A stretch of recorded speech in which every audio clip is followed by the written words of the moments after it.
And welcome back to Mr. Midnight. Tonight, we're heading into the wilderness of Alaska with 7 most disturbing true Alaskan ranger horror stories. These stories come from real park rangers who saw something out there that they can't explain. Each story is pulled from actual reports, personal diaries, and ranger station records that were never supposed to be shared with the public. These are the things they don't teach you about in ranger school, the scary encounters that made people quit their jobs and have nightmares for years. If you're new here, make sure to subscribe to Mr. Midnight for daily true horror stories that will give you chills. Hit that notification bell so you never miss a video. Now, let's dive into these terrifying ranger stories from Alaska, where the trails disappear, your phone stops working, and something is always watching you from the dark forest.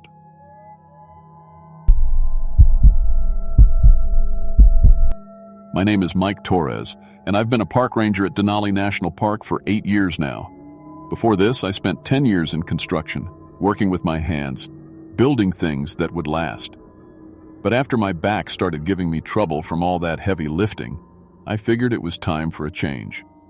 The ranger job seemed perfect. Good pay, beautiful scenery, and a chance to help people enjoy the wilderness safely. I've handled my share of emergencies out here, lost hikers, bear encounters, medical evacuations in weather so bad helicopters couldn't fly. I've pulled people out of rushing rivers and talked panicked families through nights in the cold when their gear failed. In 8 years, I've never lost anyone on my watch. That's something I'm proud of, and something that keeps me going when the job gets tough. But what happened in October changed everything I thought I knew about this place, about people, about what can happen to a family when they disappear into the wild. This isn't the kind of story they prepare you for in ranger training. This is the kind of story that makes you transfer to a city park and check your locks twice before bed. It started on October 15th, a Tuesday. The weather was crisp but clear, perfect hiking conditions for the season. I was doing routine patrol checks when dispatch crackled through my radio around 2:30 in the afternoon. Torres, we've got an overdue family report. Johnson party, last seen heading to Eagles Rest Trail yesterday morning.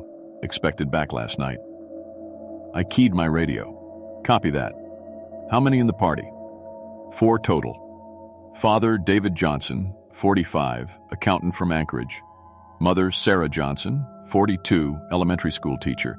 Twin boys, both 12 years old, Michael and Danny. Eagles Rest Trail isn't technically difficult, but it's isolated. Cell service cuts out about 2 miles in, and it's easy to take a wrong turn if you're not paying attention.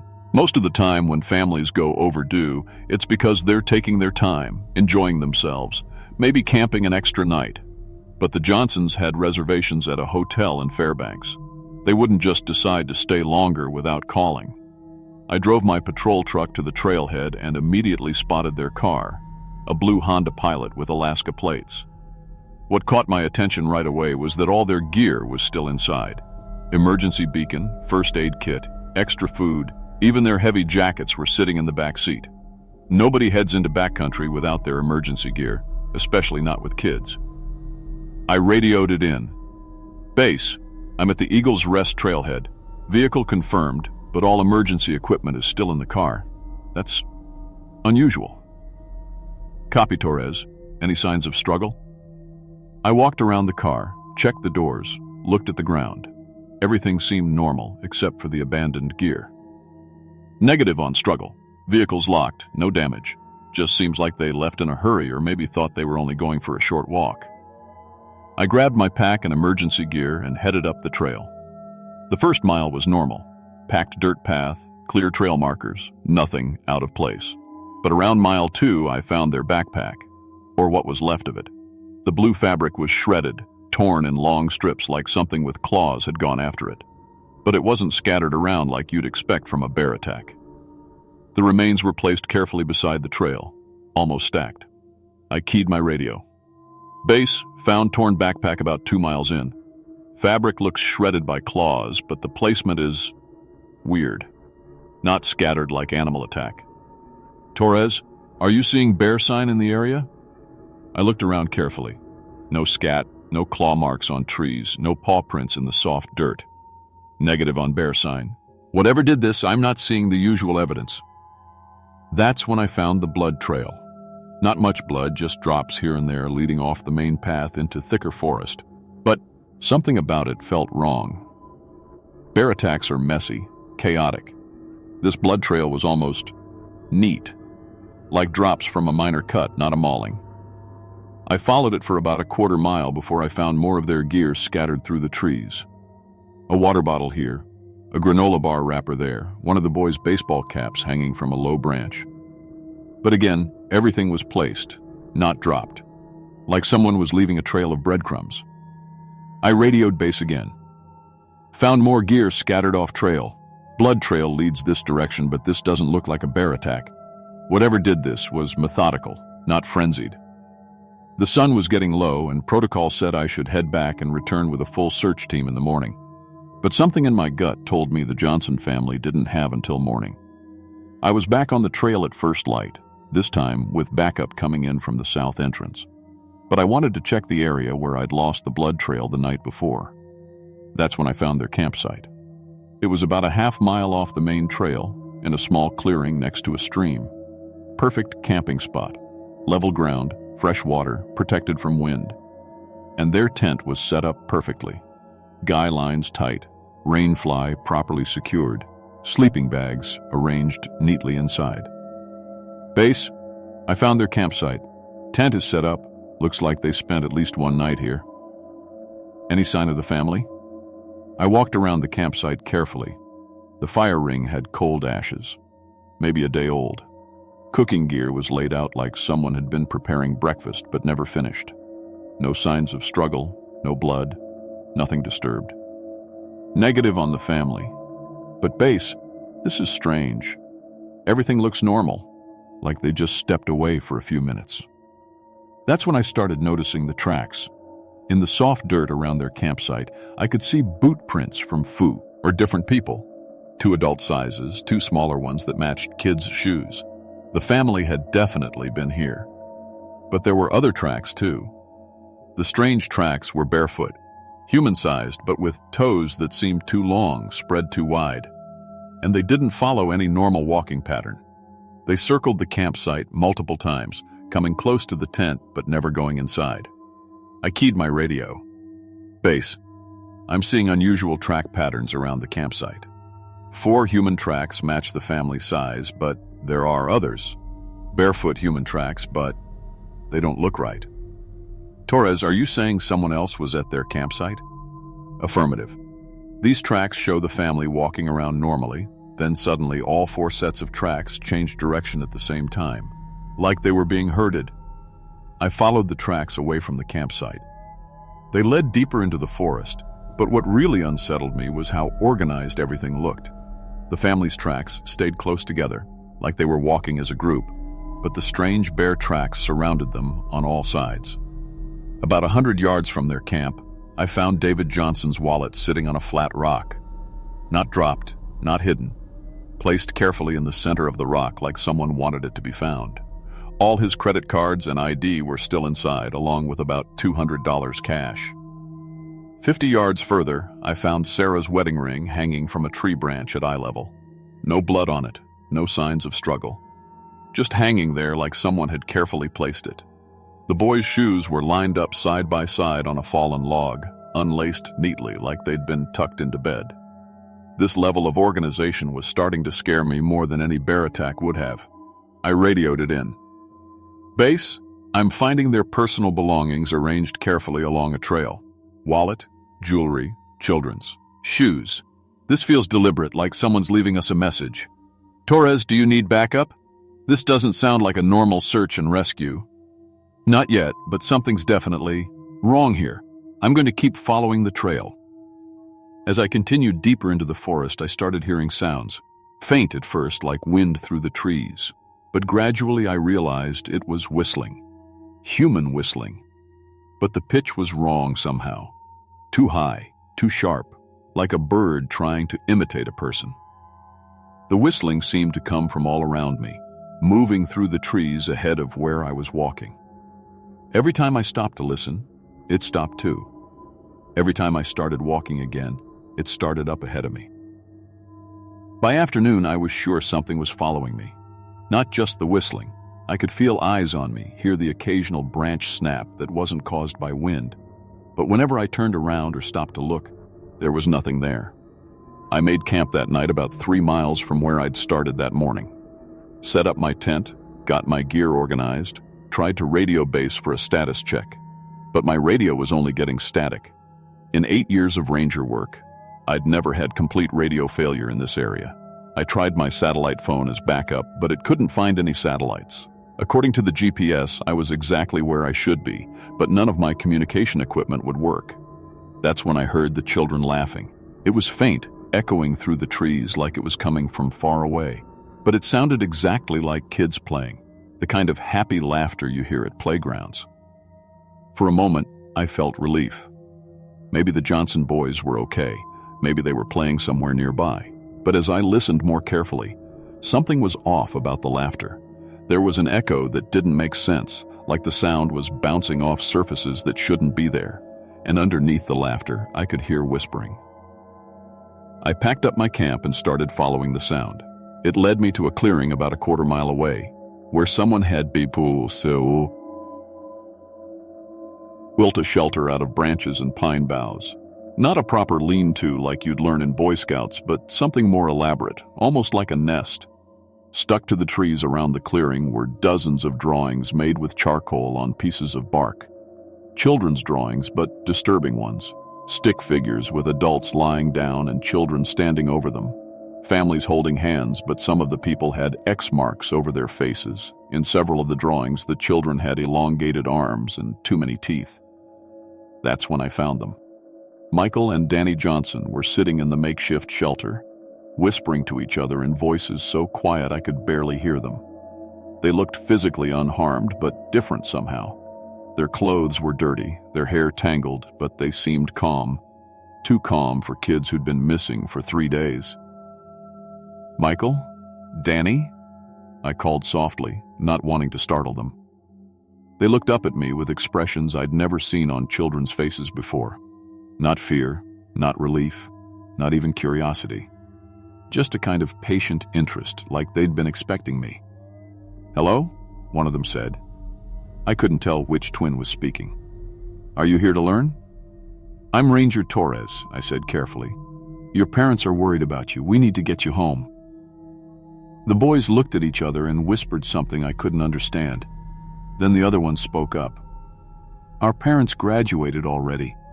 They're at the teaching place." "What do you mean, graduated? Where are your parents?" They stood up together, moving in perfect sync, and gestured for me to follow them. We walked deeper into the forest to another clearing where I found David and Sarah Johnson. They were alive, sitting cross-legged on the ground, staring straight ahead at nothing. Their eyes were open, they were breathing normally, but they didn't react when I called their names. It was like looking at empty shells of people. "Mom and Dad learned all their lessons," Michael said. Or maybe it was Danny. "Now they're quiet inside, like good students." I knelt down next to David and waved my hand in front of his face. No reaction.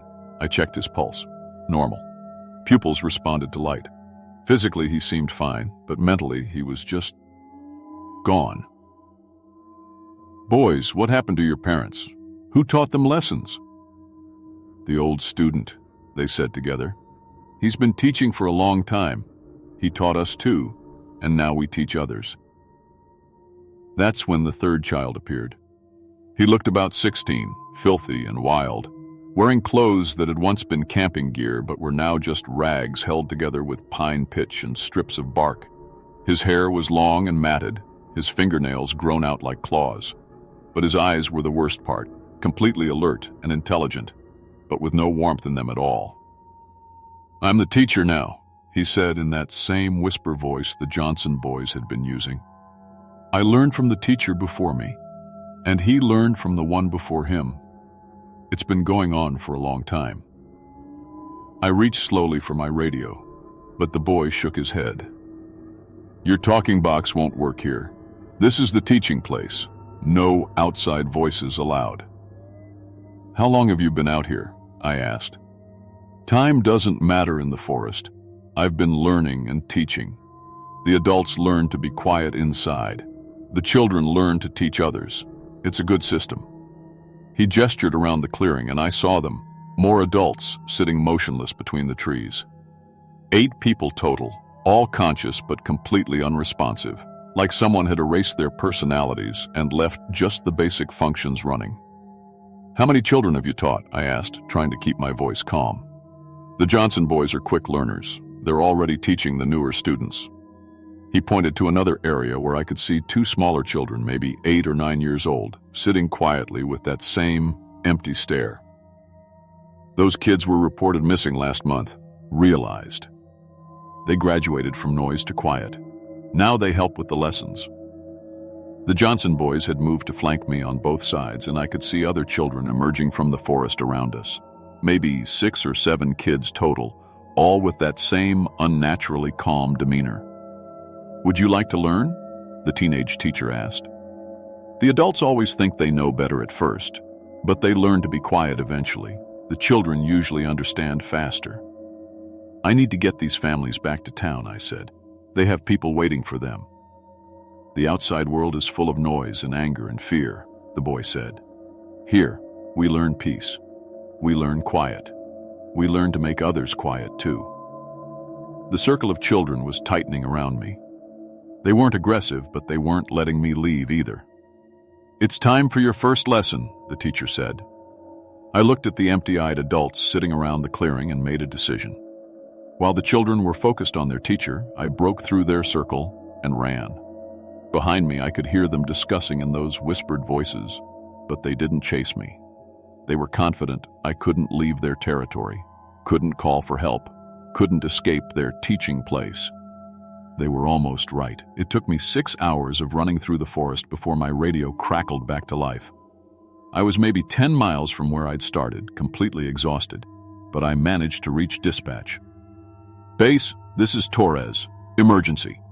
Need full search and rescue, plus FBI Child Crimes Unit. I found the Johnson family and others. We have a situation." The rescue operation took 2 days to organize. When we went back with 20 rangers, state troopers, and federal agents, we found all of them. 12 adults sitting motionless in the forest clearings, 9 children who had to be physically carried out while they whispered about incomplete lessons. The adults never recovered.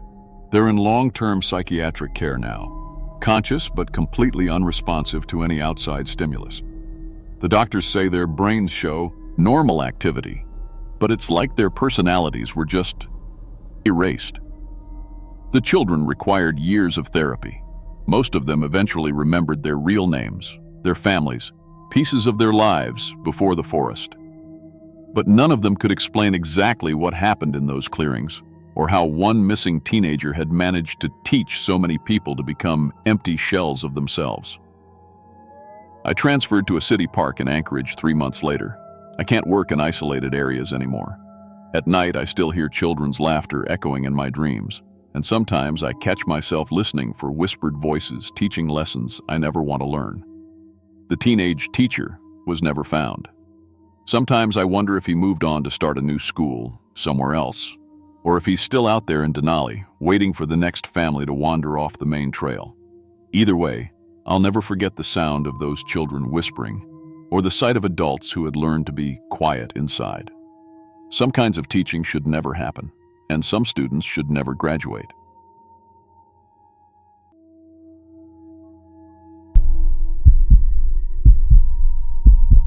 My name is Sarah Kim, and I've been a wildlife officer for 4 years now. Before this job, I worked in retail for 6 years, but I always loved the outdoors. I wanted a job where I could help people and protect nature at the same time. I've handled lost hikers, angry bears, and even some drug dealers hiding in the woods. I thought I'd seen everything the wilderness could throw at me. But what happened last month at Glacier Bay National Park changed everything I believed about human nature and love itself. It was a Tuesday morning when my radio crackled to life. "Sarah, we've got a missing persons case. Couple named David and Lisa Chen, 5 days overdue from a camping trip." 5 days is bad. Really bad. In my experience, if someone's been missing that long in the wilderness, you're usually looking for bodies, not survivors. I loaded up my truck with search gear, GPS unit, first aid kit, emergency radio, flares, and enough water for 2 days. The drive to their last known location took about an hour through winding mountain roads. The whole way there, I kept thinking about all the things that could go wrong on a camping trip. Bear attacks, falls, getting lost, hypothermia. The wilderness doesn't forgive mistakes. The Chens had planned a 3-day trip to celebrate their 8th wedding anniversary. According to the file, they were experienced hikers with proper gear. David worked for an insurance company. Lisa was a nurse. They seemed like smart people who knew what they were doing. When I found their campsite, everything looked perfect. Too perfect. Their tent was still set up exactly right, guy lines tight, rain fly properly secured. Inside, both sleeping bags were still zipped up like they'd never been slept in. Their camp stove sat clean on the picnic table next to unopened cans of food. Even their toiletries were arranged neatly by the tent. But here's what really bothered me. Both their cell phones were sitting right there on the table, full batteries. I checked the last messages they'd sent, normal stuff to friends and family about having a great time, beautiful weather, see you soon. Next to the phones were their car keys, wallets, and ID cards, all arranged in a neat little row like someone had organized them on purpose. I've been doing this job long enough to know that people don't just vanish into thin air, leaving everything behind, especially not experienced campers. Even if they went for a hike and got lost, they'd take their phones and water bottles. But their water bottles were still at camp, full. Back at the office, I started digging through missing persons reports for the area. What I found made my stomach turn. 6 other couples had gone missing in the same general area over the past 2 years. All of them experienced hikers. All of them found with their campsites undisturbed and valuables left behind. All of them disappeared on clear weather days when conditions were perfect for hiking. I spread the files across my desk and started looking for connections. The couples were all different ages, from different cities, different backgrounds. But they had one thing in common. They were all celebrating something. Anniversaries, engagements, new jobs, happy couples on special trips.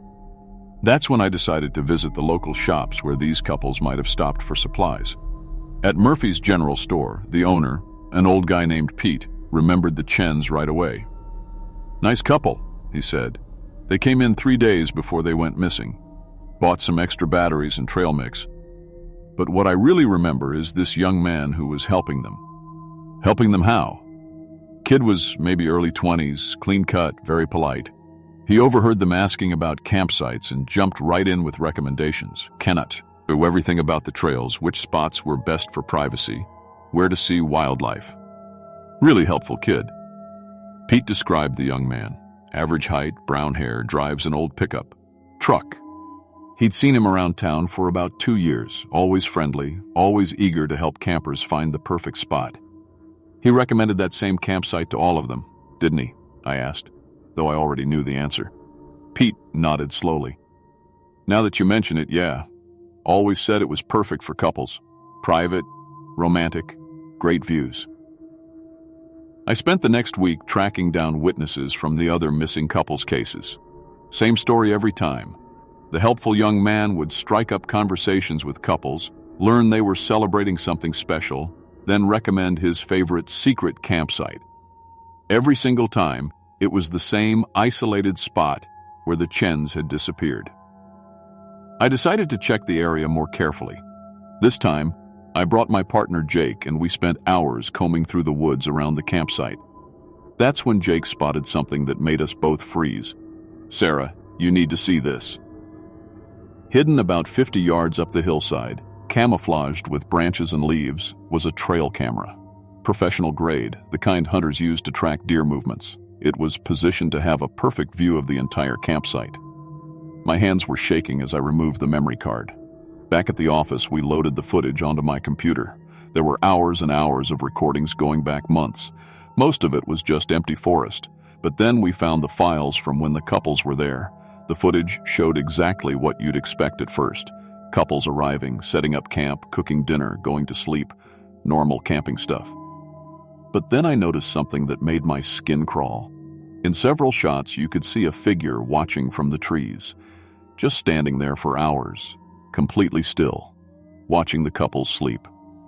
I fast-forwarded through the night footage from the Chen's trip. At 2:17 a.m., a figure emerged from the woods and walked calmly into their campsite.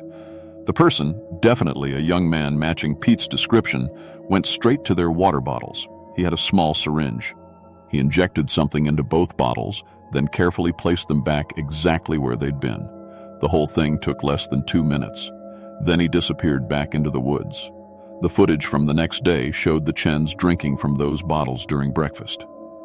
Within 30 minutes, both of them collapsed. I called for a forensics team to test the water bottles we'd found at the campsite. The results confirmed what I already suspected: powerful sedatives that caused temporary paralysis while keeping the victim conscious. The couples hadn't died quickly from exposure or animal attacks. They'd been drugged, paralyzed, and taken somewhere while still alive and aware of what was happening to them. Following the tire tracks from the campsite, we found they led to an old mining area about 20 miles away. Most of the mines had been abandoned for decades, but someone had been using them recently. The entrance to the main shaft had been fitted with a heavy steel door and multiple locks. Inside, someone had built living quarters, not comfortable but functional. There were restraints bolted to the walls, video cameras set up to record everything, and filing cabinets full of documents. The documents were the worst part. Detailed journals describing each couple's psychological breakdown, notes about how long it took fear to overcome love, observations about which partner would sacrifice the other first. The person keeping these journals was conducting experiments. He would keep couples alive for weeks, giving them impossible choices. Save yourself or save your partner. Choose who gets food today. Choose who gets hurt less. According to his notes, he was fascinated by how quickly loving relationships could be destroyed by fear and desperation. He wanted to prove that romantic love was just an illusion that disappeared the moment survival was at stake. In the deepest part of the mine, we found David and Lisa Chen. They were alive, but they weren't the same people who'd gone camping 2 weeks earlier. The psychological torture had worked exactly as intended. These two people who'd loved each other for 8 years now couldn't stand to look at each other. When we found them, Lisa was crying and David was turned away from her. They barely spoke, and when they did, it was to blame each other for their situation. "It's his fault we're here," Lisa whispered. "He wouldn't stop talking to that man at the store. He told him everything about our anniversary." "She's the one who drank the water first," David said. "She made me drink it too. Said it tasted funny, but made me try it anyway." It was heartbreaking to watch. The kidnappers' research was working. We were still documenting evidence when we heard footsteps in the tunnel. Someone was coming back. I drew my weapon and positioned myself behind some mining equipment.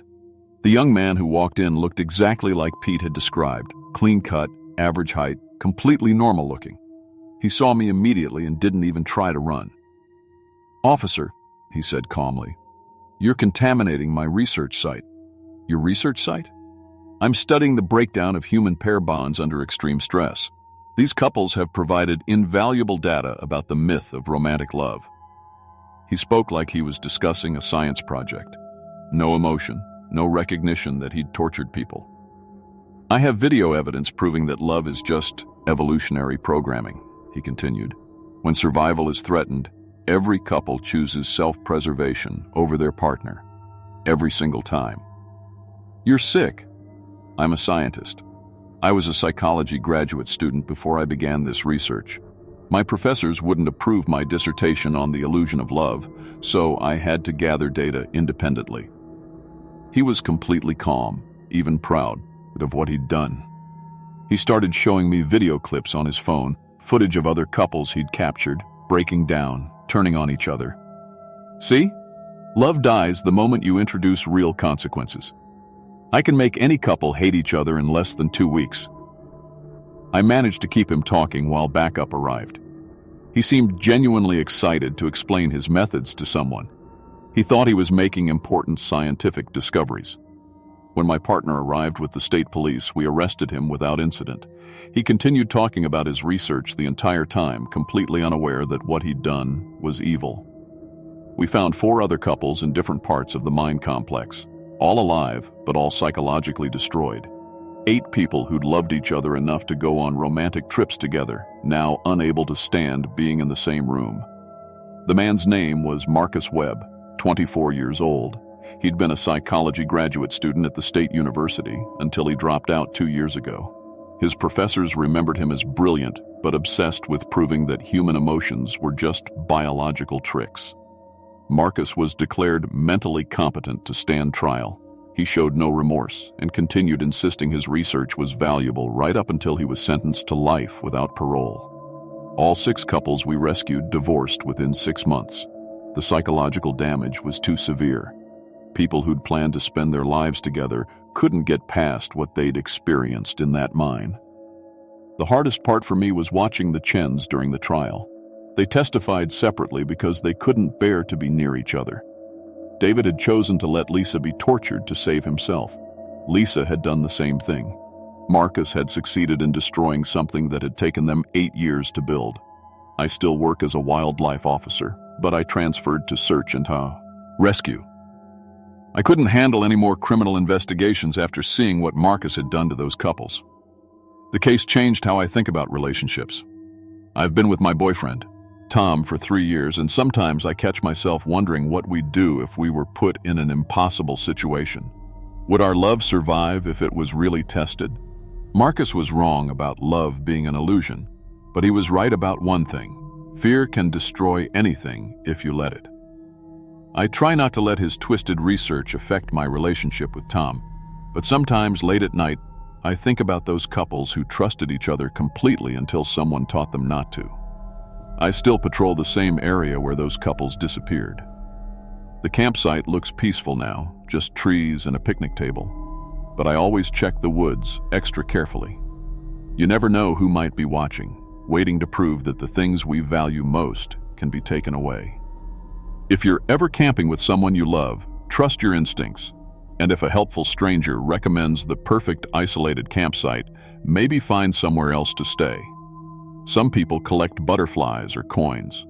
Others collect proof that love doesn't really exist. Marcus Webb collected both.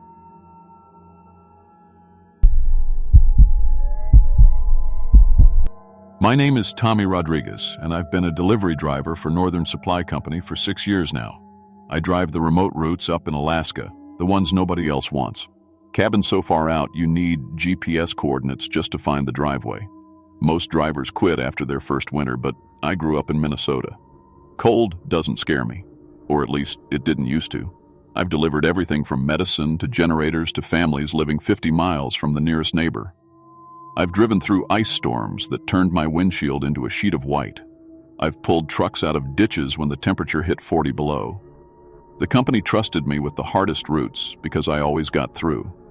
But what happened during that blizzard 3 months ago changed everything I thought I knew about being alone in the wilderness.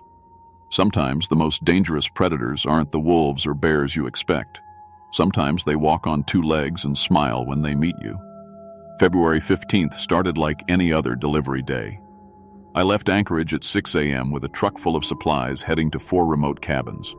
The weather report showed clear skies all week, perfect conditions for the mountain routes. I had cases of canned food, propane tanks, batteries, and medical supplies.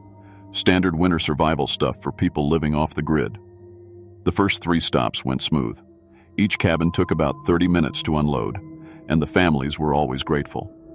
These weren't crazy survivalists or anything, just regular people who liked their privacy and didn't mind chopping their own firewood. Good people who tipped well and always offered coffee. My last stop was the Henderson Place, about 60 miles northeast of the 3rd cabin. I'd been there twice before. Nice older couple who ran a small hunting lodge in the summer. The road up there was rough, even in good weather. A sing. The land dirt track that wound through thick pine forest for 8 miles. Around noon, I was halfway to the Henderson cabin when the sky went dark. Not like clouds moving in, like someone turned off the sun. Within minutes, snow started falling so thick I could barely see my hood ornament. The temperature dropped 20 degrees in 10 minutes. I'd been driving these routes long enough to know when to push through and when to stop. This wasn't a normal storm. The wind hit like a wall, rocking my truck so hard I thought it might tip over. Snow piled up on my windshield faster than the wipers could clear it. I couldn't see 5 feet ahead. I tried calling dispatch on my radio but got nothing but static. My GPS started glitching, showing my location jumping around like I was teleporting. My phone had no signal, which was normal this far out, but the emergency satellite phone wouldn't connect either. 20 minutes into the storm, I had to make a choice. Keep driving blind and risk going off the road, or find shelter and wait it out. I knew there was a supply cabin about 2 miles ahead, not the Henderson place, but an old hunting cabin that most drivers knew about. It was kept stocked for emergencies just like this. I crept forward at maybe 5 miles per hour, following the road more by feel than sight. When I finally saw the cabin through the snow, I was so relieved I almost cried. I parked as close as I could get and grabbed my emergency bag from behind the seat. The wind was so strong it nearly knocked me down walking to the door. The cabin was unlocked like always, but when I stepped inside and shook the snow off my jacket, I realized I wasn't alone. 3 people were sitting around a small wood stove, all bundled up in winter coats. They looked up when I came in, and for a second nobody said anything. Then the older man by the stove smiled and waved me over. "Antat, other refugee from the storm," he said. "Come on in, friend. Plenty of room." The man introduced himself as Jim, said he was an electrician from Fairbanks. The woman was Martha, a grocery store cashier from Anchorage. The third person was Dr. Stevens, a dentist who'd been visiting a patient when the storm hit. They all seemed normal, tired, cold, but friendly enough. "We've been here 2 days already," Martha said, pouring me a cup of coffee from a pot on the stove. "Radio says this storm is worse than they predicted. Could be here for a while." I was grateful for the company. Being stuck alone in a cabin for days wasn't something I looked forward to. We spent the evening sharing food and stories. Jim talked about rewiring old cabins. Martha complained about rude customers. Dr. Stevens told funny stories about nervous patients. Everything seemed perfectly normal. But on the 3rd day, I started noticing things. Jim told me he was from Fairbanks, but later mentioned growing up in Anchorage. When I asked about it, he laughed and said he misspoke. But then he mentioned a restaurant in Fairbanks that I knew had been closed for 5 years. When I brought that up, he got quiet and changed the subject. Martha said she worked at a grocery store, but when she described her daily routine, it didn't match anything I knew about retail work. I'd worked at a supermarket in college. Her stories didn't add up. She talked about inventory systems that didn't exist and policies that made no sense. Dr. Stevens kept asking weird questions about my delivery route, not casual conversation, detailed questions about timing, locations, what kinds of supplies I carried. When I asked why he was so interested, he said he was thinking about moving somewhere remote and wanted to know about access to supplies. By the 4th day, I was getting paranoid. Maybe it was cabin fever or the stress of being trapped, but something felt wrong. These people knew each other better than they were letting on. I'd catch them exchanging looks when they thought I wasn't watching. They'd stop talking when I entered a room. That night, I pretended to sleep but kept one eye open.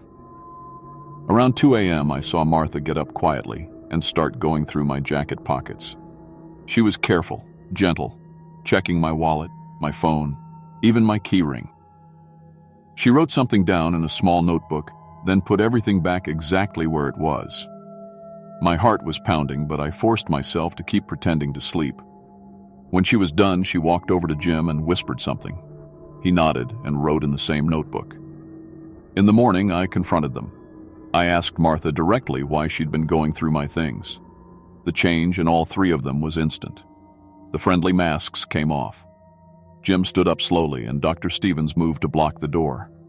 Martha just smiled. Not a nice smile. "You're more observant than most," she said. "That's going to make this harder." Jim opened a notebook and showed me pages of handwritten information. Names, addresses, vehicle descriptions, delivery schedules. All delivery drivers. All routes in remote areas. "Tommy Rodriguez," he read. "Age 28, lives alone in Anchorage. Drives for Northern Supply, Route 7 North. No family in Alaska. Parents live in Minnesota. Carries emergency cash, credit cards, and company fuel card. My blood went cold. How do you know all that?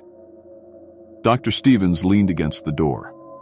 We know because we've been doing this for 8 months. We pick remote locations, monitor weather reports, and wait for drivers like you to take shelter. We pose as fellow travelers, gain your trust, then take everything you have. The storm, I said. You knew this storm was coming. We've been here for a week, Jim said. We know these weather patterns. We stock the cabin with food, make ourselves comfortable, and wait. Drivers always come to this cabin during bad storms. Martha flipped through the notebook. 12 drivers before you, all of them trusted us completely. They shared their food, told us their routes, even showed us family pictures, made it very easy. What happened to them? The silence that followed was the worst sound I'd ever heard. Dr. Stevens finally answered. The ones who cooperated, who gave us their information willingly. They got a quick death. The ones who fought back or threatened to report us. He shrugged. Let's just say they took longer to die. I looked around the cabin, really looked at it for the first time. In the corner, I noticed dark stains on the floorboards that I'd assumed were water damage. Near the door, scratches in the wood that looked like fingernail marks. The bodies? I asked. Forest is big, Jim said. Lots of animals, bones scatter. And in summer, when the ground thaws, we can bury what's left properly. I realized I was shaking, not from cold, from pure terror. These people had been planning my death since the moment I walked through the door. The friendly conversation, the shared meals, the concern about the storm, all of it was an act. Usually we drug the coffee on the third night, Martha explained, almost casually. But we ran out of pills with the last driver, so we have to do this the hard way. For the next 3 days, they kept me tied up while they debated how to kill me. They took shifts watching me, and they didn't bother being quiet about their plans. Jim wanted to make it look like I froze to death in the storm.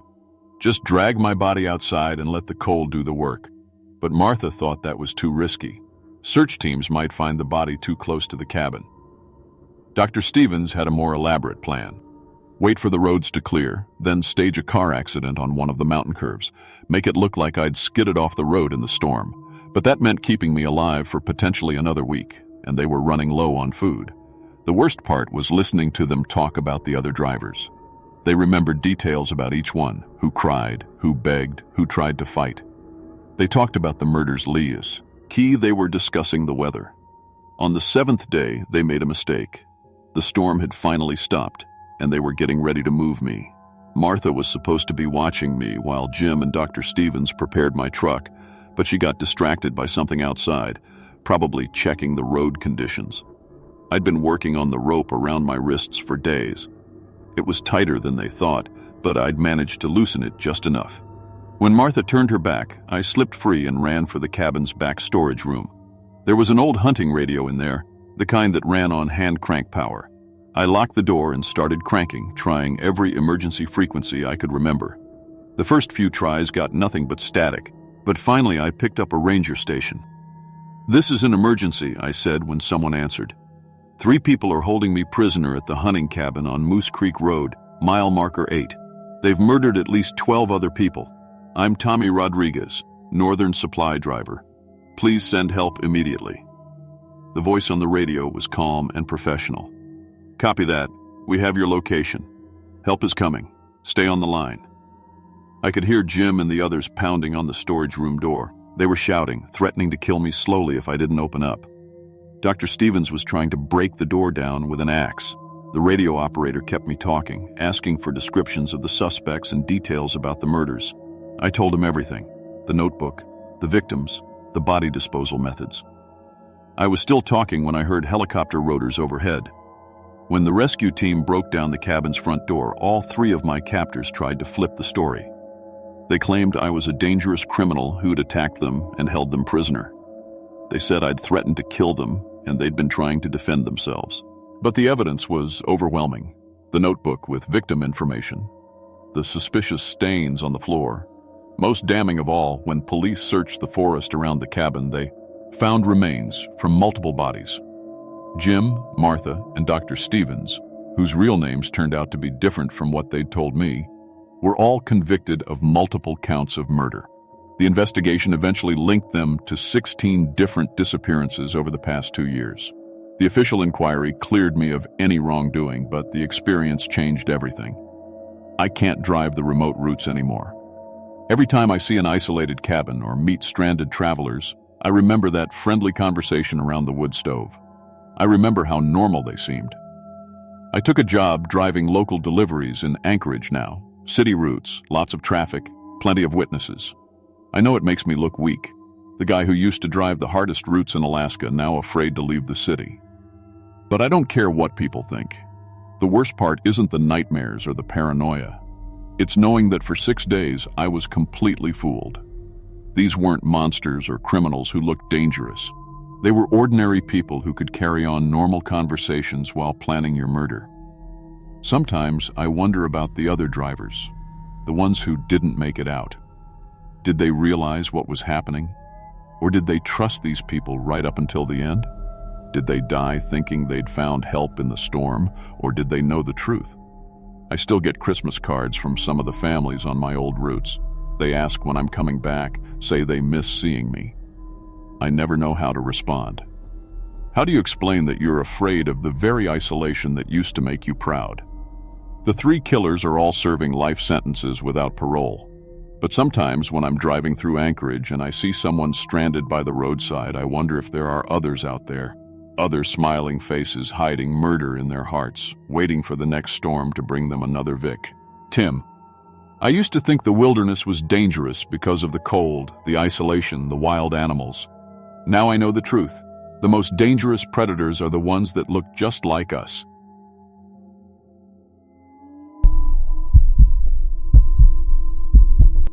My name is Paul Johnson, and I've been a park ranger at Mount McKinley for 12 years now. Before this, I spent 15 years as a mechanic, working on everything from pickup trucks to heavy construction equipment. I thought I'd seen it all. Broken parts, dangerous situations, people making bad choices. But nothing prepared me for what I found in the wilderness 3 months ago. Sometimes, the scariest monsters aren't the ones hiding in the forest. Sometimes, they're the ones hiding inside people's minds. It was early October when I got the call about the overdue expedition group. Dr. Elizabeth Cray was supposed to return with her 6 patients after a 2-week wilderness therapy trip. They were already 4 days late, and the weather was getting worse.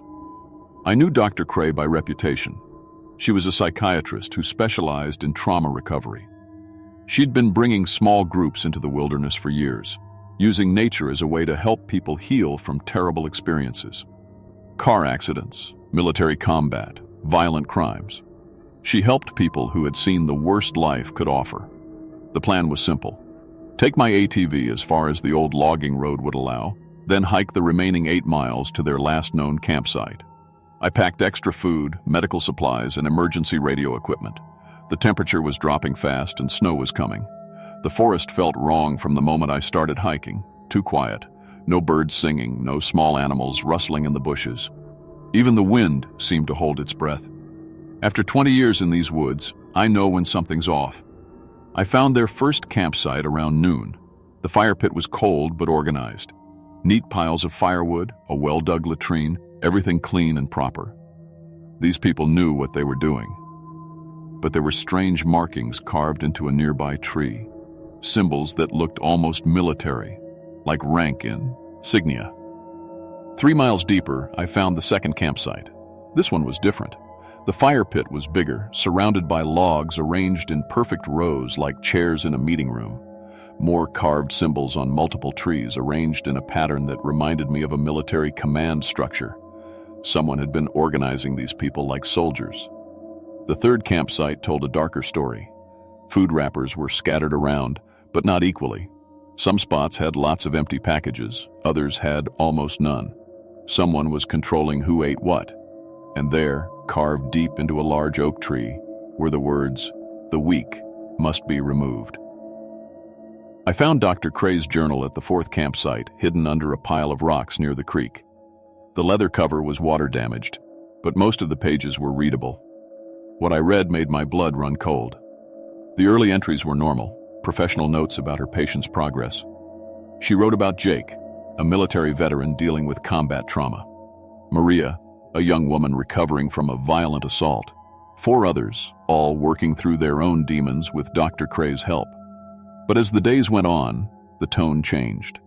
The controlled, clinical language of a trained therapist slowly gave way to something else: fear, confusion, growing desperation. Day 16. Jake has taken over food distribution. When I questioned his rationing system, the others sided with him. Maria said I don't understand survival priorities. These are my patients. How did I lose control so quickly? Day 24. Jake has them marching in formation each morning. He's assigned ranks to everyone except me. They call him Commander now. When I tried to reinstate therapy sessions, they laughed. Maria said my weakness training had held them back long enough. Day 30. They voted to reduce my food rations. Jake convinced them I'm dead weight, that my psychology training makes me weak. And they're not wrong about being weak. I can barely hold this pen steady, but they're wrong about everything else. This isn't healing, this is madness. My hands were shaking as I read. These weren't the words of a professional having normal workplace problems. This was someone slowly losing control of a dangerous situation. Day 38. They burned my therapy materials today. All my notes, my books, my treatment plans. Jake said they were mental poison, keeping the group dependent. The others cheered as the flames ate through years of my work. I've lost them completely. Day 44. Jake says we're never going back to civilization. He's convinced them that the outside world made them weak, that trauma was supposed to make them strong.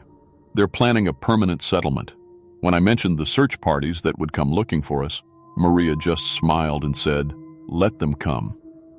The handwriting got worse with each entry. Dr. Cray was starving, exhausted, and terrified. But the worst was yet to come. Day 50. They're planning to kill me. Jake calls it therapeutic violence, says that taking a life will cure their remaining weakness. They discuss methods while I pretend to sleep. Maria wants to use a knife. She says it will be more personal than the other suggestions. Day 54. They practice on animals now. Rabbits, squirrels, anything they can catch. Jake teaches them killing techniques like it's group therapy. They're getting excited about what they call my graduation ceremony. I have to run, tonight. The final entries were barely legible, written in desperate scrawl. Day 57. Escaped in darkness. They're hunting me. I can hear them calling my name through the trees, promising they'll make it quick if I come back. Their voices sound happy, excited. They want to kill me, and they think it will heal them. Day 58. Found by Ranger Johnson. Told him everything. He thinks I'm having a breakdown. Maybe I am. Maybe they're right about me being weak, but they wanted to murder me, and that's not therapy. That's not healing. That's something else entirely. I found them at their final camp just as the sun was setting. 7 people sat around a large fire, but something was terribly wrong. 6 of them were clean, well-fed, and organized in a perfect semicircle. They wore matching armbands made from torn clothing with those same military symbols I'd been seeing carved into trees. Dr. Cray sat apart from the group, thin and dirty, her clothes hanging loose on her starved frame. When she saw me, her eyes filled with tears of relief. "Ranger Johnson," she called out, struggling to stand. "Thank God. You have to get me out of here. They're going to kill me." The man I assumed was Jake, broad-shouldered, clean-shaven, despite weeks in the wilderness, stood up with military precision. "Ranger, Dr. Cray has been having some psychological difficulties. The stress of the wilderness has caused a paranoid break. She's been making threats against the group's safety." "That's not true," Dr. Cray sobbed. "Jake, tell him what you planned for tomorrow. Tell him about the graduation ceremony." Jake's expression didn't change. "Doctor, you're frightening the Ranger with your delusions. We've been taking care of you despite your increasingly erratic behavior." The other 5 patients nodded in unison. Maria, a young woman with fierce eyes, spoke next. Dr. Cray tried to attack Jake with a knife 2 nights ago. We had to restrain her for everyone's safety. I looked at Dr. Cray.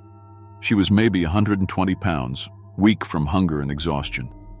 Jake was easily twice her size and clearly in excellent physical condition. The story didn't make sense. "Show him the knife," Dr. Cray said desperately. "Show him the weapons you've been making." "We don't have any weapons," Jake replied calmly. "The doctor has been hallucinating. Wilderness stress can cause severe psychological symptoms in mentally unstable individuals. But I'm a ranger. I notice things." And what I noticed were the carved wooden spears hidden behind their packs, the sharpened rocks arranged in careful piles, the way they positioned themselves in a tactical formation, without seeming to think about it. "Everyone pack up," I announced. "We're hiking out tonight." "Ranger," Jake said, his voice still perfectly controlled. "The doctor needs medical attention. She should be sedated for transport. We can handle that." "No," I said firmly. "Everyone packs their own gear. We stay together. No one gets sedated." For just a moment, Jake's mask slipped. His eyes went cold and calculating. The other patients shifted position slightly, surrounding me without making it obvious. They moved like a trained unit. Dr. Cray saw it too. "Run," she whispered. "They're going to—" "The doctor is having another episode," Maria interrupted. "Jake, maybe you should give her something to calm her down." Jake reached into his pack, but instead of medication, he pulled out one of those sharpened wooden spears. "Ranger, I'm afraid you don't understand the situation here." That's when I knew Dr. Cray had been telling the truth. These people weren't patients anymore. They were something else. Something dangerous. I reached for my radio, but Maria was already moving. She tackled Dr. Cray to the ground while the other 4 patients surrounded me. Jake kept talking in that same calm, therapeutic voice. "The weak must be removed for the strong to survive, Ranger. Dr. Cray's weakness was poisoning the group's recovery. Your interference threatens our therapeutic breakthrough." "You're talking about murder," I said, backing toward the tree line. "We're talking about healing," Jake corrected. "Violence is the most honest form of therapy. It strips away pretense and reveals who we really are." What happened next still gives me nightmares. I managed to grab Dr. Cray and pull her toward the forest, but Jake's unit was fast and organized. They spread out trying to circle us, communicating with hand signals like trained soldiers. We ran through the darkness for hours. Every time we stopped to rest, we could hear them calling our names. Not angry or frustrated, excited, like children playing hide and seek. "Dr. Cray," Maria's voice drifted through the trees. "We just want to help you with your final session. Jake says it will only hurt for a minute." "Come on back, Doc," Jake called out. "You know running away isn't therapeutic. You have to face your fears." We kept running until dawn, when we finally reached the main trail and found the search party that had been sent to look for us. The official report says that extreme wilderness stress caused a group psychological breakdown. Dr. Cray was treated for exhaustion, malnutrition, and acute paranoid ideation. The 6 patients were eventually retrieved from their camp. But they insisted they were the victims, and Dr. Cray was the dangerous one. All 6 patients required months of intensive psychiatric treatment to break what doctors called induced group psychosis and survival cult conditioning. Jake had apparently used legitimate military psychological techniques to reprogram their minds, turning therapy into indoctrination. Dr. Cray lost her medical license. She lives quietly now, working as a librarian in a small town hundreds of miles from any wilderness. When I called her last month to check on her, she said she still has nightmares about what her patients became out there. The patients all recovered eventually. They returned to their normal lives with no memory of wanting to commit murder. The official explanation is that Jake manipulated their trauma and desperation, turning healing into something twisted and violent. But sometimes, late at night, I wonder about the truth.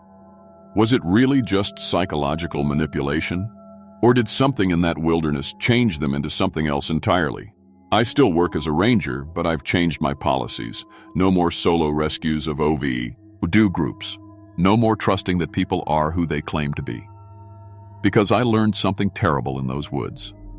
Sometimes the people who promise to heal you are the ones who hurt you the most. And sometimes, the scariest monsters look exactly like the people who are supposed to help.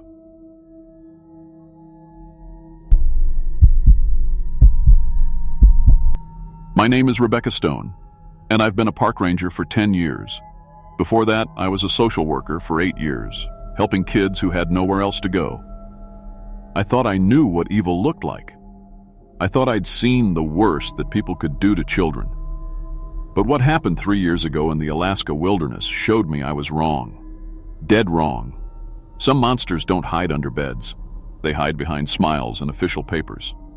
I should have known something was off the moment I saw that camp. It was late June, and the summer season was just starting. I'd gotten reports from hikers about illegal camping in the protected area near Devil's Creek. People aren't supposed to set up permanent camps there. It's protected wilderness. My job is to check these things out, issue warnings, and make sure people follow the rules. I'd been doing this kind of patrol for years. Usually it's just families who didn't read the signs properly or college kids who thought they could party wherever they wanted. Easy stuff. Write a warning, explain the rules, send them to the proper campgrounds. Nothing I couldn't handle. The drive out to Devil's Creek takes about 2 hours on logging roads. My truck handled it fine. It's built for rough terrain. I had my radio, my GPS, all the usual gear. The weather was perfect. Sunny, about 70 degrees, light breeze.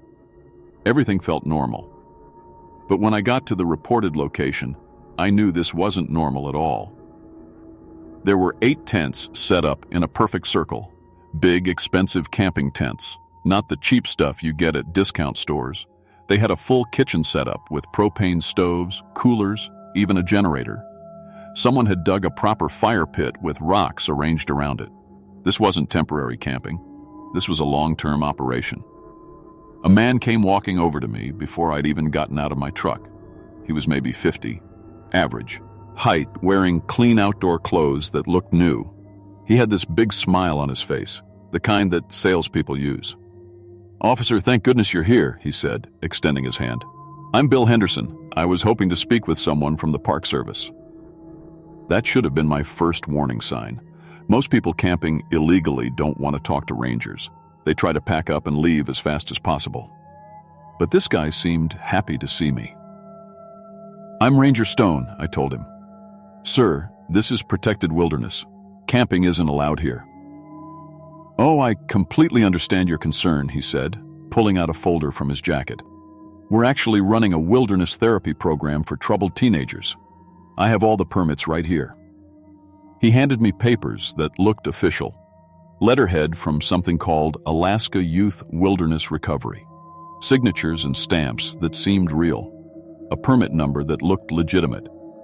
In my years as a social worker, I'd seen plenty of wilderness therapy programs. They were getting more popular, taking at-risk kids into nature to help them heal. "These kids come from juvenile facilities and foster homes," Henderson explained. "We're doing a 2-week program to help them connect with nature and build self-confidence. It's been very successful." That's when I noticed the teenagers. 8 of them, just like the number of tents. Ages looked like 14 to 17. They were sitting around the camp, some reading, some playing cards. They looked clean and well-fed. Nothing obviously wrong. But something felt off. The teenagers kept glancing at Henderson when they thought he wasn't looking. Not the way kids usually look at counselors. This was different. There was fear in their eyes, real fear. "Can I speak with some of the participants?" I asked. It was standard procedure to check on minors in any program. "Of ours," Henderson said, but I noticed his smile got tighter.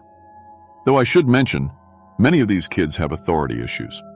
They might try to manipulate you with sob stories. It's part of their behavioral patterns. That was another red flag.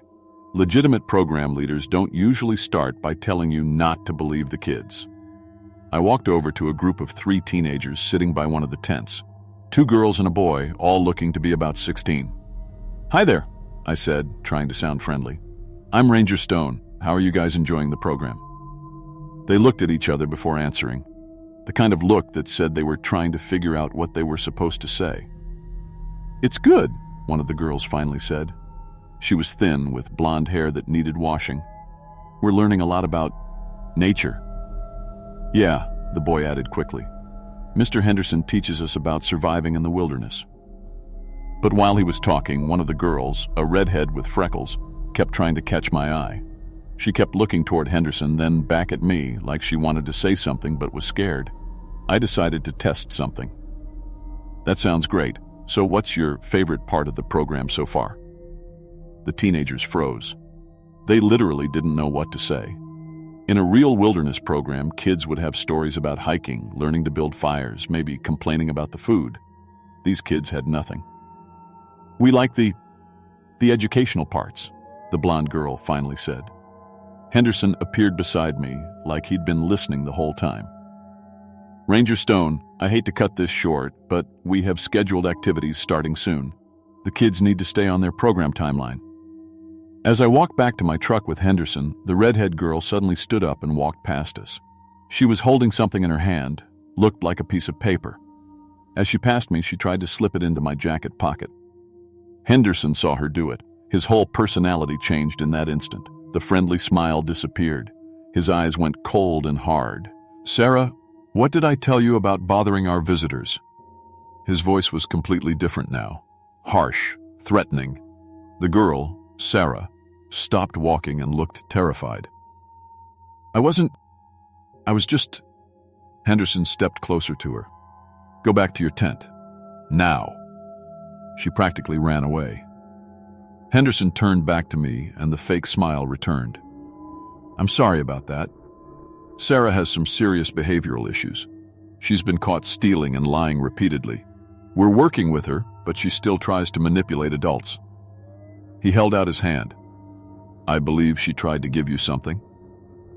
I didn't want to give him the paper, but I also didn't want to cause more trouble for the girl. I handed it over without reading it. Henderson glanced at it, then crumpled it up. More lies and manipulation tactics. This is exactly what her caseworkers warned us about. But I caught a glimpse of the paper before he crumpled it. In shaky handwriting, I saw 2 words: "Help us." That's when I knew something was very wrong.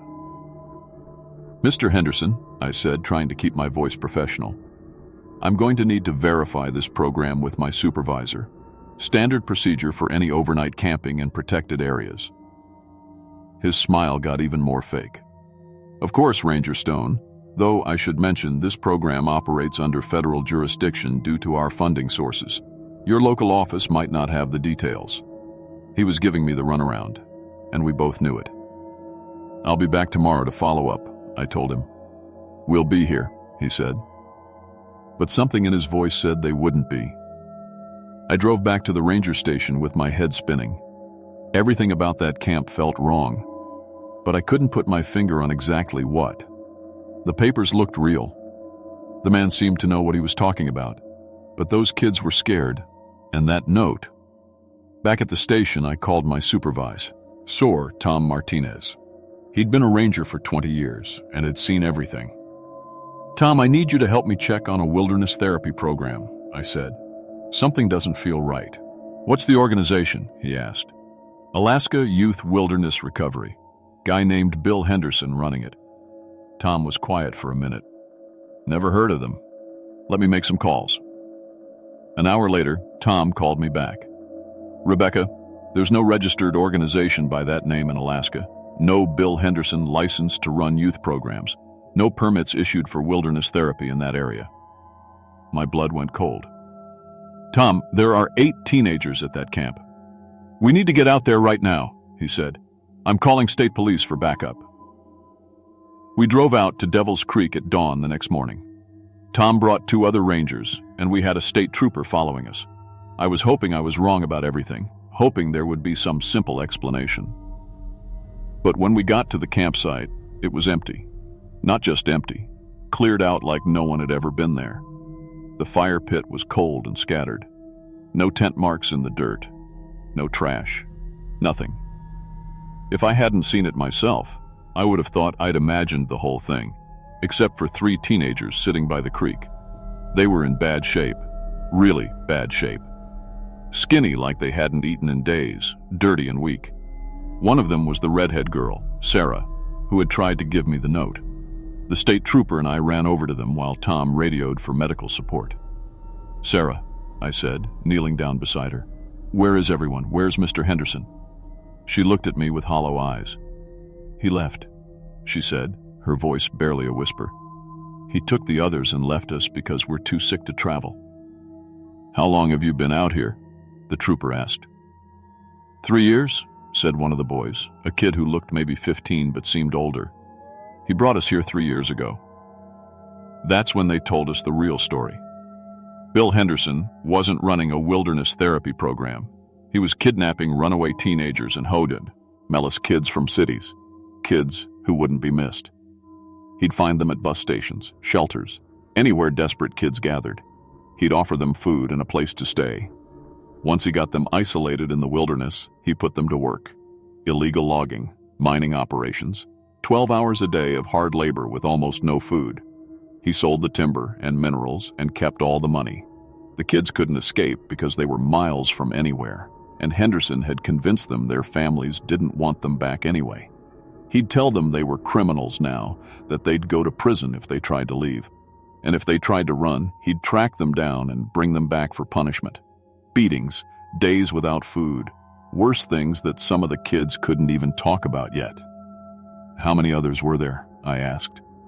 Sarah started crying. 23 kids over 3 years.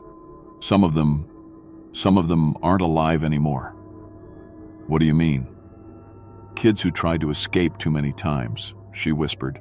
"Henderson said they ran away, but we found places in the woods where he buried them." The trooper was already on his radio calling for detectives and search teams. Over the next 2 weeks, they found 4 burial sites in the wilderness around Devil's Creek, 4 teenagers who had died trying to get free. The investigation revealed that Henderson had been running this operation for years, moving from state to state, always targeting kids who wouldn't be reported missing. They caught him trying to cross into Canada with the 5 teenagers he'd taken when they fled the camp. He's serving life in prison now without parole. Multiple counts of kidnapping, human trafficking, sexual abuse, and murder. But here's the thing that still haunts me. I almost walked away. I almost believed his story about wilderness therapy. If that girl hadn't been brave enough to slip me that note, if I hadn't trusted my instincts that something was wrong, Henderson would have disappeared with those kids forever. I went into social work to help children. I became a ranger to protect people. But that day, I almost failed at both. I almost let a monster convince me he was a hero. The 3 kids we rescued are doing better now. Sarah aged out of foster care and is in college studying to become a social worker herself. She calls me sometimes to tell me about her classes, but the 5 teenagers Henderson took when he fled, we never found them. They're still out there somewhere, or they're not out there at all. Since then, I've become an advocate for missing runaway teens. I helped create new protocols for verifying any wilderness youth programs in our area. Real programs now have to register with local authorities and allow unannounced inspections. But I still patrol those same wilderness areas, and every time I see a camp that's not supposed to be there, my heart starts racing. Every time someone shows me official-looking papers and gives me explanations that sound too smooth, too rehearsed, I remember Bill Henderson. Because the scariest monsters aren't supernatural. They're the ones who look normal. They're the ones who know exactly what to say to make you trust them. They're the ones who prey on society's most vulnerable people. Kids who have nowhere to go and no one looking for them. And sometimes, they're the ones who almost convince good people like me to look the other way.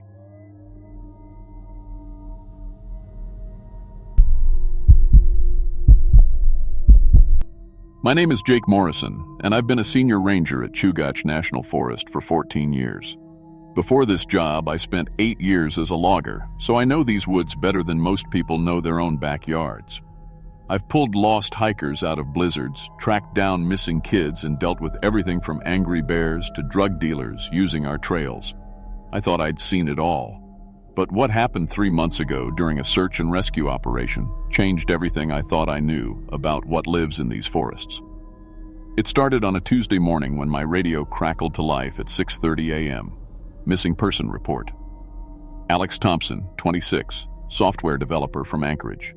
He was an experienced solo hiker who'd been out for 4 days on the Glacier Creek Trail. His GPS tracker showed normal progress for the first 3 days, steady movement, regular check-ins, everything by the book. Then his emergency beacon went off at 2:17 a.m. that morning. One burst of signal, then nothing. Complete radio silence. I grabbed my gear and headed to the ranger station. Within 2 hours, I had a 6-person search team ready to go. We had Mike Rodriguez, our best tracker, Sarah Chen with her medical training, and 4 volunteers from the local search and rescue group. Everyone was experienced. Everyone knew the drill. The weather was perfect. Clear skies, 65 degrees, light breeze. The kind of day that makes you forget how dangerous these mountains can be. We loaded up the trucks and headed to Thompson's last known position, about 12 miles up the Glacier Creek Trail.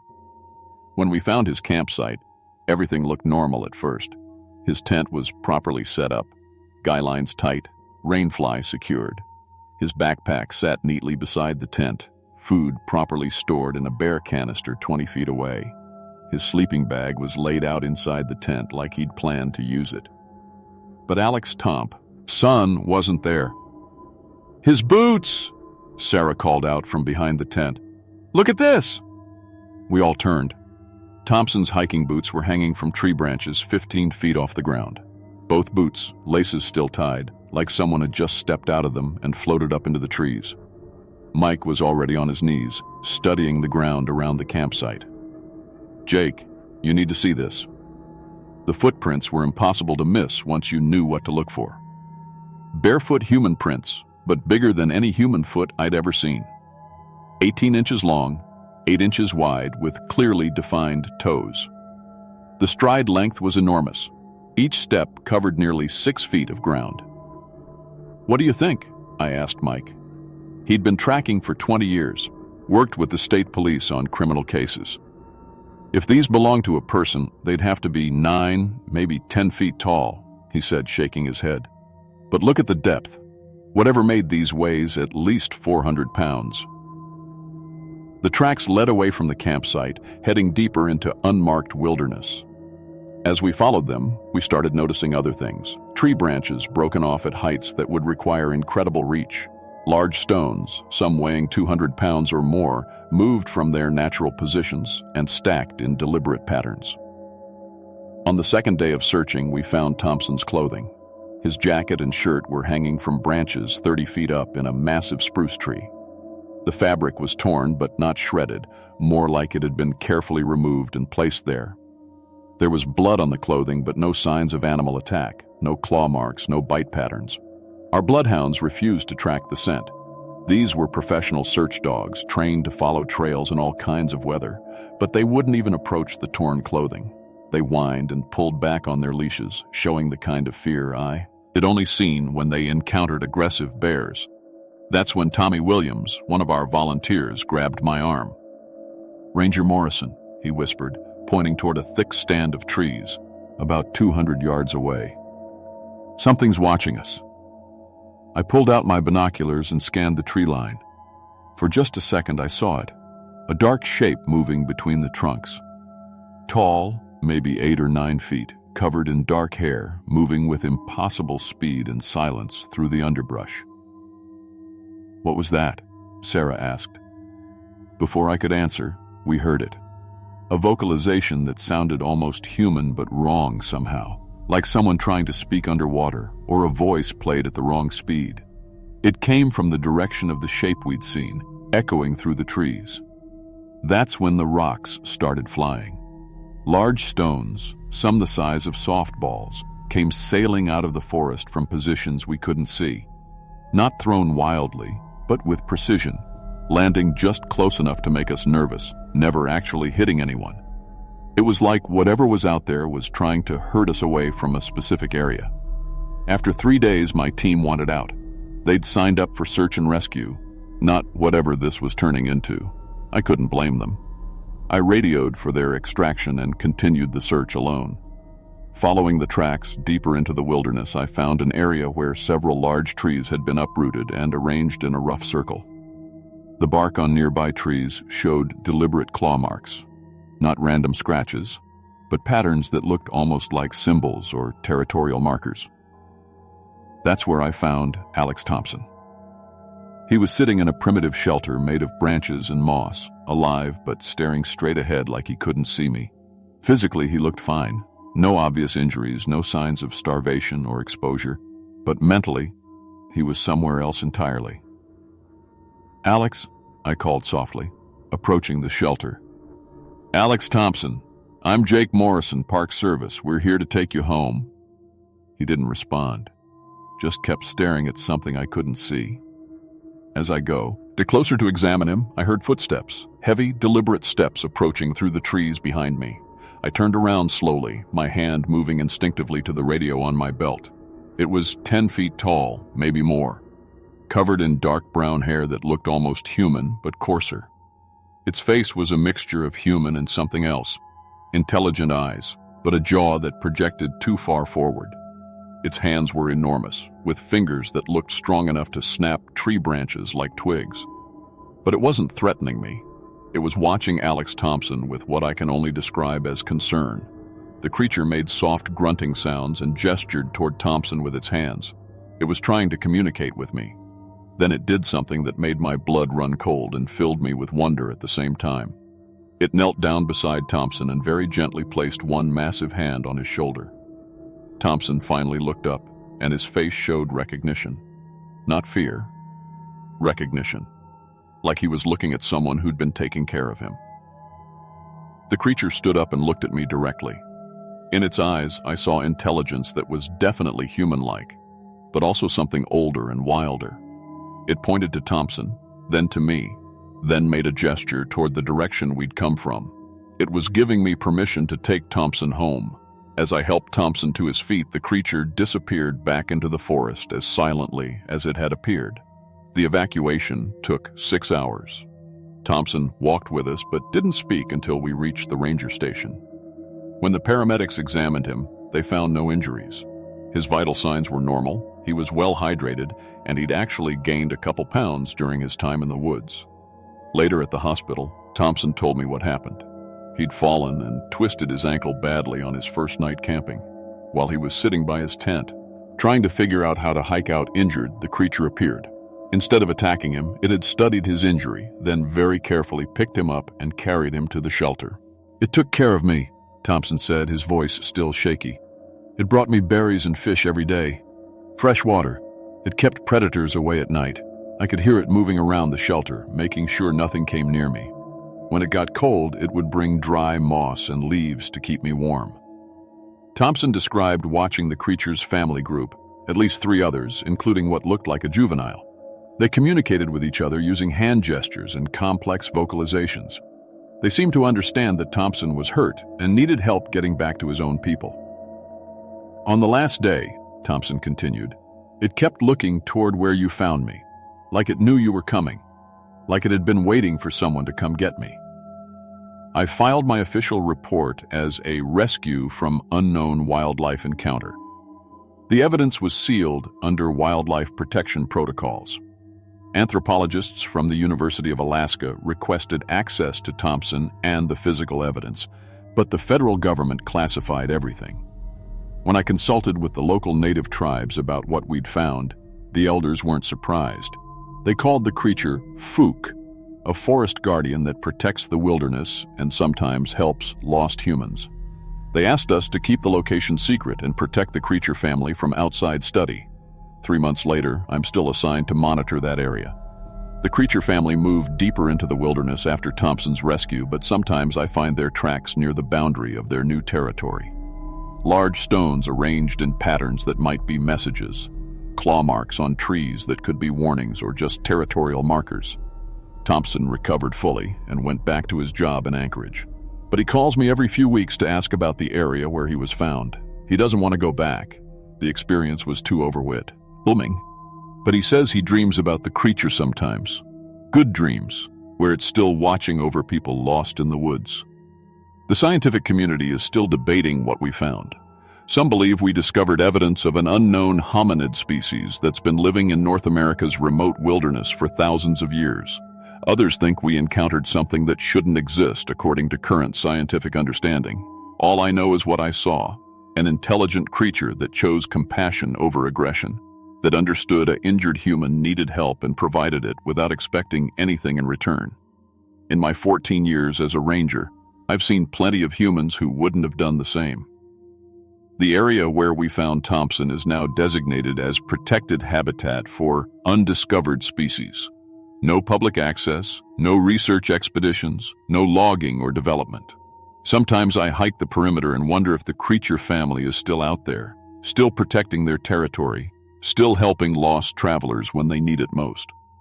I've never told my wife or kids exactly what we found in those woods.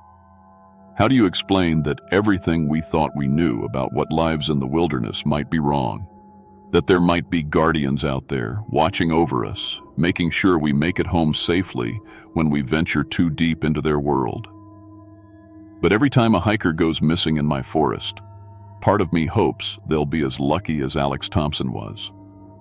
Part of me hopes they'll find something that will take care of them until we can bring them home.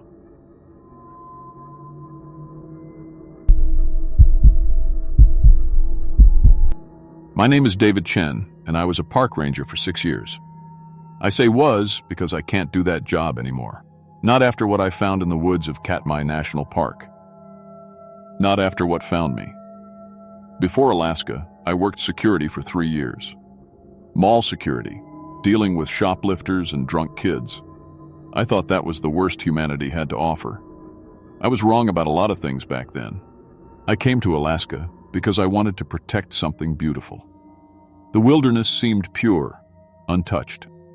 I thought the biggest dangers were bears and weather. I thought wrong about that too. What happened last month changed everything. Not just what I believe about the world, but what I believe about myself. Because the thing in those woods, it didn't just watch me. It got inside my head. And I'm starting to think it never left. October 15th started normal. Night patrol in Sector 7, 40 miles from civilization.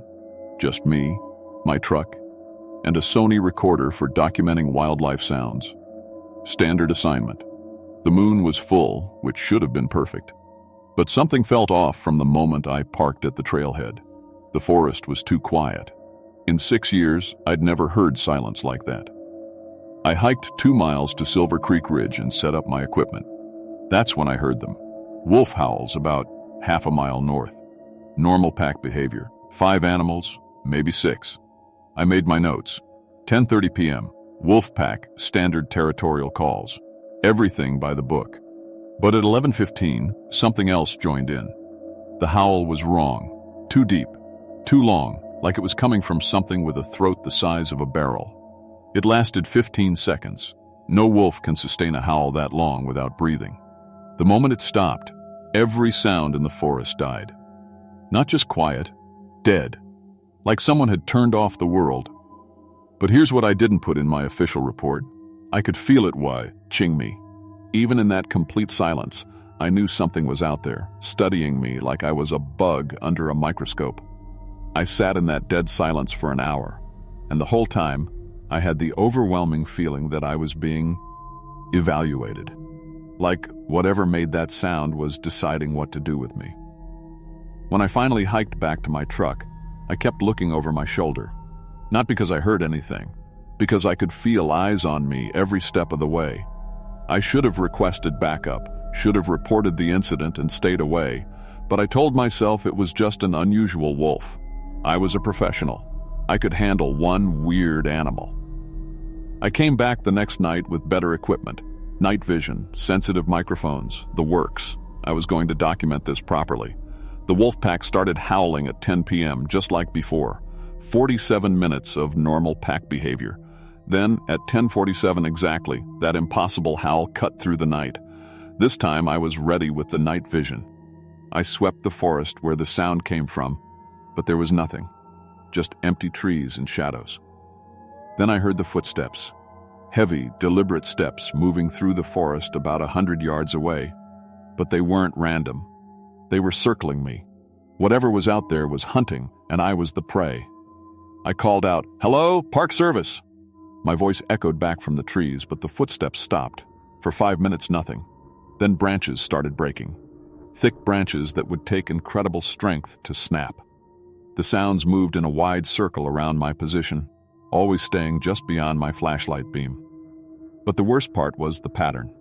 The thing wasn't just wandering.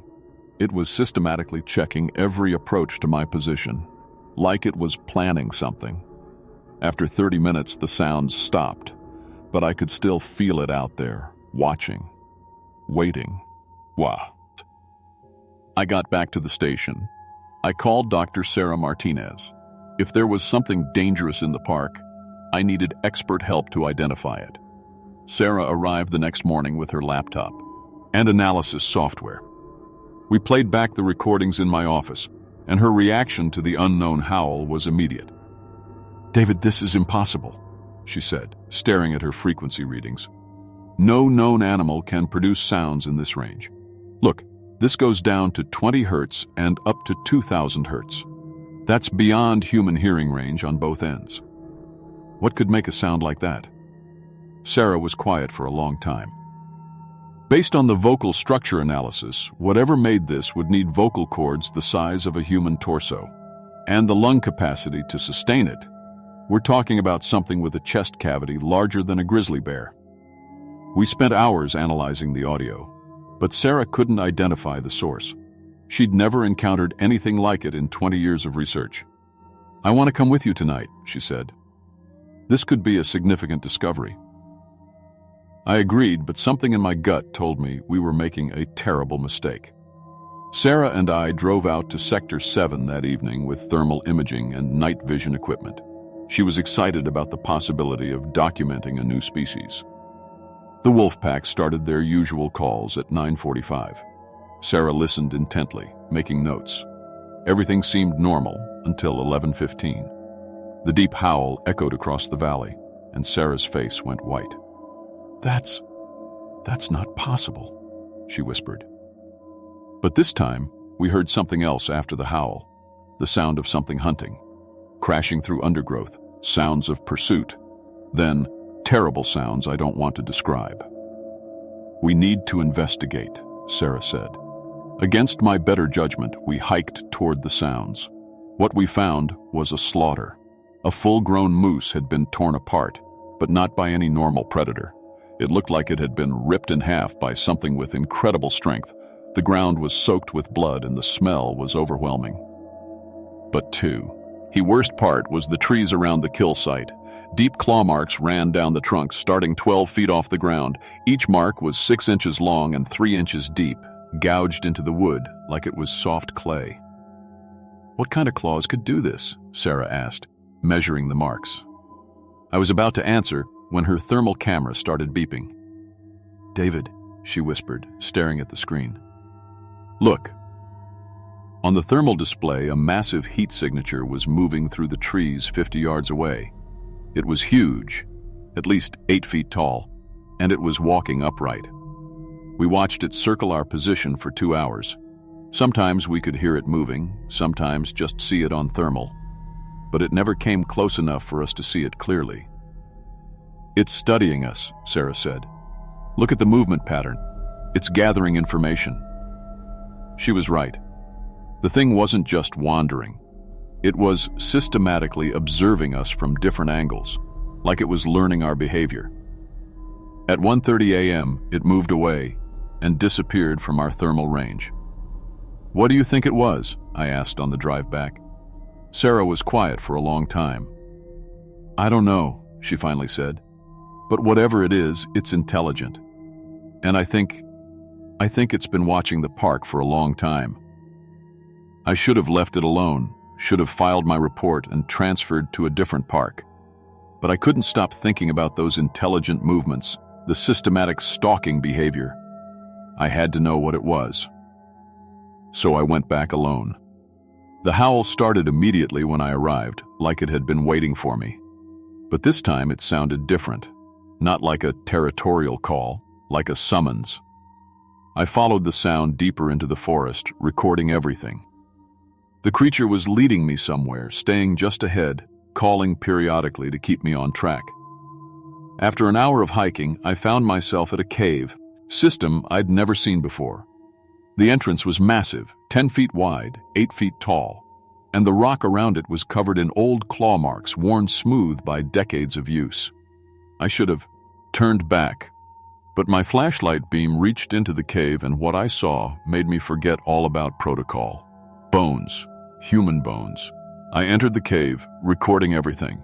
Along the walls were neat piles of bones, not just animals.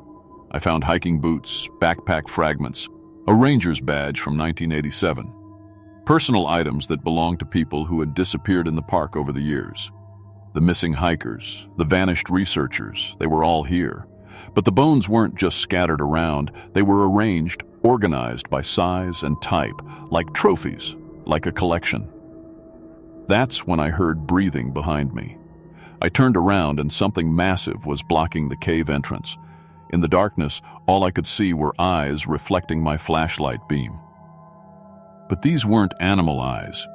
There was intelligence in them. Human intelligence. The breathing was deep and rhythmic, like a machine. But there was something else in the sound. Satisfaction. Like it was pleased I had finally come to see its collection. I was trapped with 20 years' worth of victims, and the thing that had killed them all. For 30 minutes, we stayed like that, me frozen with terror, it watching from the entrance. But then it started moving into the cave. In the beam of my flashlight, I caught glimpses of it. Dark fur, yes, but underneath, human features. A face that was almost human but stretched wrong, twisted into something that shouldn't exist. It examined my recording equipment with hands that looked human except for the claws, long fingers that moved with deliberate intelligence, understanding what the devices were for. But the worst part was its expression. It looked amused, like it found my fear entertaining. It spent about 20 minutes examining my gear, occasionally looking at me with what I can only describe as cruel curiosity. Then it did something that still haunts me. It spoke, not words. It didn't have the vocal structure for human speech, but it made sounds that were clearly meant to communicate, grunts and growls that formed patterns like it was trying to talk to me. And somehow I understood. It was telling me about the others, the hikers who had followed its calls into the forest, the researchers who had come looking for evidence, the rangers who had investigated disappearances and become disappearances themselves. It was proud of its collection, and I was going to be the newest addition. But then, something changed. It tilted its head, studying me more closely. It reached out with one massive hand and touched my face. Its claws were sharp enough to slice through bone, but it was careful not to cut me. It traced the line of my jaw, my forehead, like it was memorizing my features. Then it made a different sound, softer, almost sad. And I realized something terrible. It wasn't going to kill me, not yet. It was going to let me go, knowing that no one would believe me. Knowing that I would come back, just like all the others had. Because once you've seen it, once it's touched you, you can't stay away. It was playing with me. And this was just the beginning. The creature stepped aside and gestured toward the cave entrance. I gathered my equipment and walked slowly toward the exit, expecting at any moment to feel claws ripping through my back. But it let me go. It followed me for the entire hike back to my truck, staying just at the edge of my vision. I could hear it moving through the trees, occasionally breaking branches to remind me it was there. When I reached the parking area, it stopped at the tree line and made that soft, sad sound again. Then it disappeared into the forest. But I knew it wasn't really gone. I could feel it watching as I drove away. I submitted my evidence to my supervisor the next morning. The recordings, the photos of the bone collection, GPS coordinates for the cave, everything. Within 6 hours, 2 federal agents arrived at the station and confiscated all my materials. They told me my findings were classified and that discussing them with anyone would result in federal prosecution. But before they arrived, I had sent hair samples from the cave to a private lab. The DNA results came back a week later, and they were impossible. The lab found human DNA mixed with something else, something that didn't match any known species. The genetic markers suggested a hybrid, something that was part human and part other.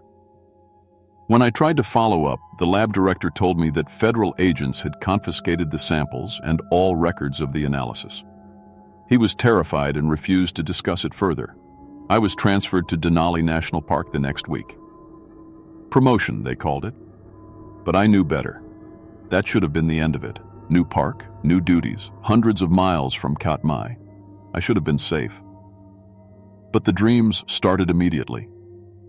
Every night I dream about the cave, about the bone collection, about those intelligent, amused eyes watching me from the darkness. And in the dreams, I can hear it calling to me. That soft, sad sound it made when it let me go. It's lonely, and it wants me to come back. But the dreams aren't the worst part. The worst part is that I want to go back too. 3 weeks into my new assignment, I started hearing the calls while I was awake. Soft howls carried on the wind, too faint for anyone else to notice. But I can hear them clearly. It's calling to me from 300 miles away, and somehow I can hear it. My supervisor at Denali has started commenting on my performance. I'm distracted, making mistakes, forgetting protocols. Last week, I caught myself hiking toward the sounds during my patrol. I turned around and went back to the station, but part of me wanted to keep walking. I've done research since leaving Katmai. Old missing persons reports, native stories, historical accounts. The pattern goes back over a century. Every 20 years or so, someone finds evidence of it. A researcher, a park ranger, sometimes just an unlucky hiker. They report the sightings, submit the evidence, and then some disappear completely. Others, like me, get transferred and discredited. But they all share one thing. They start having dreams.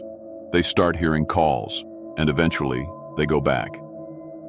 I found records of Ranger William Hayes, who reported similar findings in 1987. He was transferred to Yellowstone after his evidence was confiscated. 6 months later, he took vacation time and drove back to Alaska. His truck was found at the Katmai trailhead. He was never seen again. Dr. Margaret Stern, a wildlife biologist who documented strange vocalizations in 1978, transferred to Oregon, started having psychological issues, disappeared during a camping trip back to Alaska 2 years later. The pattern is always the same. Find the creature, report it, get silenced, start hearing the calls, go back. I understand now why the government covers it up. It's not just because the creature exists. It's because of what it does to people who encounter it. We become compromised, unreliable. Eventually, we become part of its collection. I'm writing this because I don't have much time left. The calls are getting stronger, and my resistance is getting weaker. Last night I caught myself packing hiking gear. I don't remember deciding to do it, but there it was. My backpack loaded with supplies for a trip to Alaska. I'm fighting the compulsion, but I can feel it growing stronger every day. The creature put something in my head when it touched me, some kind of psychic hook that's slowly reeling me in. I've tried everything: therapy, medication, even considered having myself committed. But nothing stops the dreams, nothing silences the calls. And the worst part is that a growing part of me doesn't want them to stop, because I remember the intelligence in its eyes, the almost human sadness in its voice. It's lonely, and it's been alone in that cave for decades, playing with its collection of bones. In Bowmanitsu wants company, real company, someone who understands what it is and chooses to stay anyway. I know what I have to do. I've known since the night it touched my face. Tomorrow, I'm driving to Alaska. I've already submitted my resignation, told my family I'm taking an extended vacation. They think I'm having a breakdown, and maybe I am. But I understand now that this was always how it was going to end. From the moment I heard that first impossible howl, my fate was sealed. The creature doesn't just hunt people, it recruits them. The missing rangers, the vanished researchers, I don't think they're all dead. I think some of them are still there, in the cave, keeping it company, feeding it new victims. Because that's the real horror. It doesn't just kill people. It turns them into accomplices. It corrupts them, makes them part of its hunting strategy, and I can feel that corruption growing in my mind every day. Sometimes when I'm alone in the forest, I catch myself listening for hikers, evaluating them, wondering which ones would make good additions to the collection. Those thoughts aren't mine. They can't be mine. But they feel more real every day. If you're reading this, I'm probably already back in Alaska, already in the cave, adding my bones to the collection, or worse, helping it add other bones. The Park Service will probably file this as another ranger breakdown, another casualty of isolation and stress. They'll never admit the truth about what's in those woods, but if you work in Alaska parks, if you hear impossible howls in the night, if you find evidence of something that shouldn't exist, don't investigate. Don't be curious. Don't be brave. Run. Because once it sees you, once it touches you, you're already part of its collection.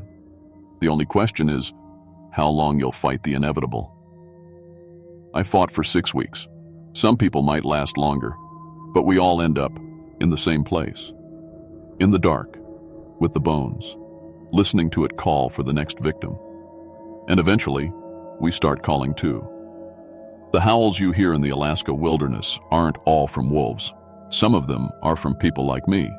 People who thought they were the hunters until they discovered they were always the prey. This document was found in the abandoned cabin of former park ranger David Chen. Chen was reported missing 3 days later when he failed to return from a hiking trip in Katmai National Park. His vehicle was found at the Sector 7 trailhead. Despite extensive search efforts, no trace of Chen has been found. This is the 4th similar disappearance in the area over the past 30 years. The investigation remains open.